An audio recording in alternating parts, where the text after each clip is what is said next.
ഞാൻ Ranju Rajesh, law of attraction പ്രാക്ടീഷണറാണ്. 28 days magic പ്രാക്ടീസിൻ്റെ 8ാമത്തെ ദിവസമാണെന്ന്. ഇന്നത്തെ പ്രാക്ടീസ് എന്ന് പറഞ്ഞാൽ നമ്മൾ കഴിക്കുന്ന ഭക്ഷണത്തിലും ജലത്തിലുമൊക്കെ ആ ഗ്രാറ്റിറ്റ്യൂഡിലൂടെ എങ്ങനെ മാന്ത്രികത കൊണ്ടുവരാം എന്നുള്ളതാണ്.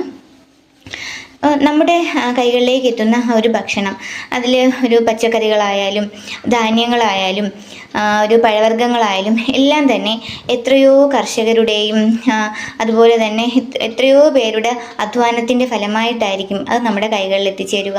അപ്പോൾ ആ ഒരു ഭക്ഷണത്തിന് നമ്മൾ എപ്പോഴും അവരോട് നന്ദിയുള്ളവരായിരിക്കണം. അതുപോലെ ഈ ഒരു ഭക്ഷണം നമുക്ക് തന്ന ഈശ്വരനോടും നമ്മൾ എപ്പോഴും നന്ദിയുള്ളവരായിരിക്കണം. അപ്പോൾ നമുക്ക് ആ ഭക്ഷണം കഴിക്കുമ്പോഴെല്ലാം ആ ഒരു ഭക്ഷണം നമ്മുടെ കൈകളിലേക്ക് എത്തുമ്പോൾ നമ്മൾ എന്ത് ചെയ്യുക?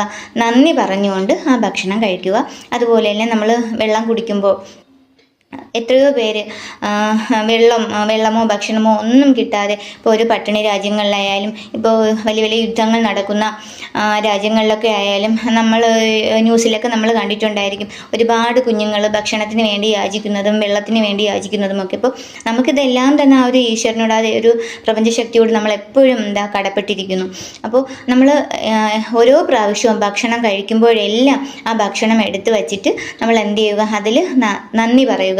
നന്ദിയോടെ ആ ഭക്ഷണം കഴിക്കുക.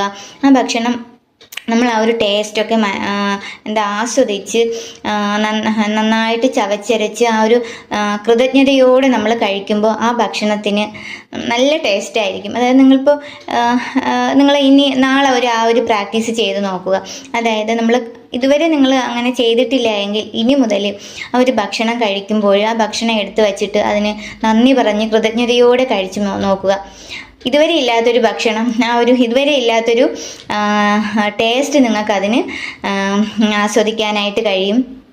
അതുപോലെ നമ്മൾ വെള്ളം കുടിക്കുമ്പോഴും ആ ഒരു കൃതജ്ഞതയോടെ നിങ്ങൾ എന്ത് ചെയ്യുക? കുടിക്കുക. നമ്മളിതുപോലെ ഇപ്പോൾ ഒരുപാട് പേര് ഭക്ഷണത്തിനും ജലത്തിനുമൊക്കെ നന്ദി പറയുമ്പോൾ ഇതിൻ്റെ ഒരു ഗുണം നമുക്ക് മാത്രമല്ല, എത്രയോ രാജ്യങ്ങളിൽ ആൾക്കാർ പട്ടിണി കിടക്കുന്നു, അല്ലേ ഒരു ഭക്ഷണം കിട്ടാതെ വലയുന്നുണ്ട്. അപ്പോൾ അവർക്കെല്ലാം ഇതിൻ്റെ ഗുണം ലഭിക്കും. ഈ ഒരു നന്ദിയും ഈ ഭക്ഷണത്തിനോടും ഈ ജലത്തിനോടും നന്ദി പ്രകാശിപ്പിക്കുന്നതിലൂടെ. അപ്പോൾ എപ്പോഴും നമ്മൾ ഭക്ഷണം കഴിക്കുന്നതിന് മുമ്പ് എന്ത് ചെയ്യുക? നമ്മൾ വെള്ളം കുടിക്കുന്നതിന് മുൻപും നമ്മൾ എന്ത് ചെയ്യുക? നന്ദി പറയാൻ ശ്രമിക്കുക. നന്ദിയോടെ ആ ഭക്ഷണം കഴിക്കുക. ഇതാണ്. അപ്പോൾ ഇനി മുതൽ നിങ്ങൾ ഭക്ഷണവും വെള്ളമൊക്കെ കുടിക്കുമ്പോൾ ആ നന്ദി പറഞ്ഞുകൊണ്ട് ഗ്രാറ്റിറ്റ്യൂഡോടെ നിങ്ങൾ എന്ത് ചെയ്യുക? ഭക്ഷണം കഴിക്കുക.